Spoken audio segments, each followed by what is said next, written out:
This week marks the 2-month anniversary of the Gamergate movement. Depending on who you ask, Gamergate represents two very different things. Supporters say it's about a lack of ethics in video game journalism, but it's also spawned attacks on women in the games industry. Game developer Zoe Quinn told me about threats of death and sexual violence on this very program. Another developer, Brianna Wu, had to flee her home after threats, and game commentator Anita Sarkeesian canceled a speech after similar threats. So what is the real focus of Gamergate? Newsweek took a look at Gamergate tweets, analyzed them, and here's what they found. More Gamergate tweets focused on women developers than on game journalists that are supposedly the target of this debate. For example, Zoe Quinn received 10,400 hashtag Gamergate tweets since September 1st. Compare that to the 732 tweets at Nathan Grayson, the journalist accused of unethically granting her favorable reviews. So why defend Gamergate? I asked you in the audience, many of you very passionate about this, for a recommendation on a pro-Gamergate voice. Christina Sommers was one of those names. She's an outspoken defender of Gamergate on her video blog, The Factual Feminist. Thanks for taking the time to do this, Christina. Great to be here. So first of all, this study shows that these misogynistic attacks are much more the norm, disproportionately so. After looking at that data, what do you say to people claiming this is actually about video game ethics?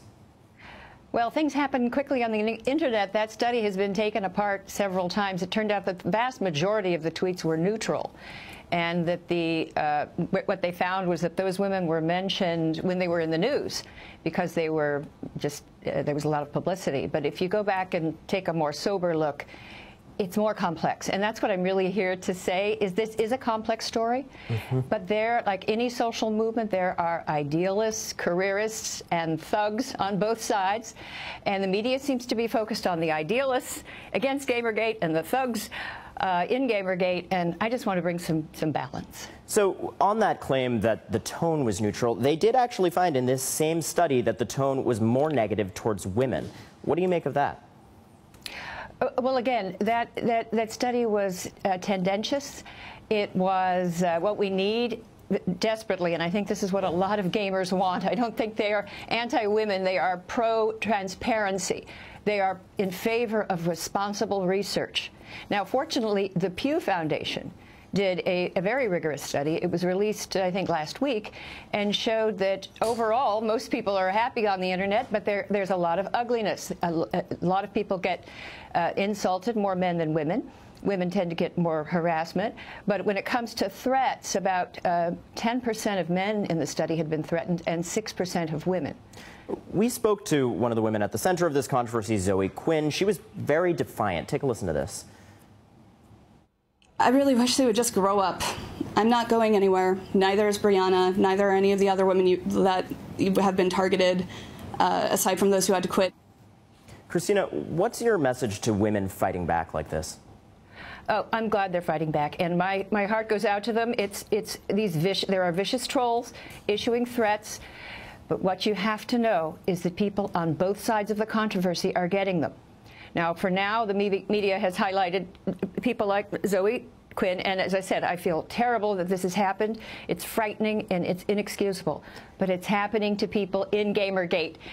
Some very frightening events, and unfortunately the press is beginning to cover it. The Washington Post had a good story, Vice had a good story, so I think that the narrative is becoming more complicated. But none of this is to excuse, of course, the threats against women, and I have to say, never, anecdotally, not at all. When I stepped into the fray with segments on this, I did get an overwhelming stream of tweets, and most of them, I have to say, were very angry at the women involved. We can leave that matter there. Obviously, none of us support that element of the movement. No. But you do make a good point about the diversity of the movement, and I want to drill down on that. About an equal number of men and women actually play video games, 52 to 48%. We were just showing some footage of women-driven games. Portal 2 has a female protagonist and antagonist. I think we've got some footage of Dreamfall Chapters, a game that's just out, which is all about women, many strong women characters in it.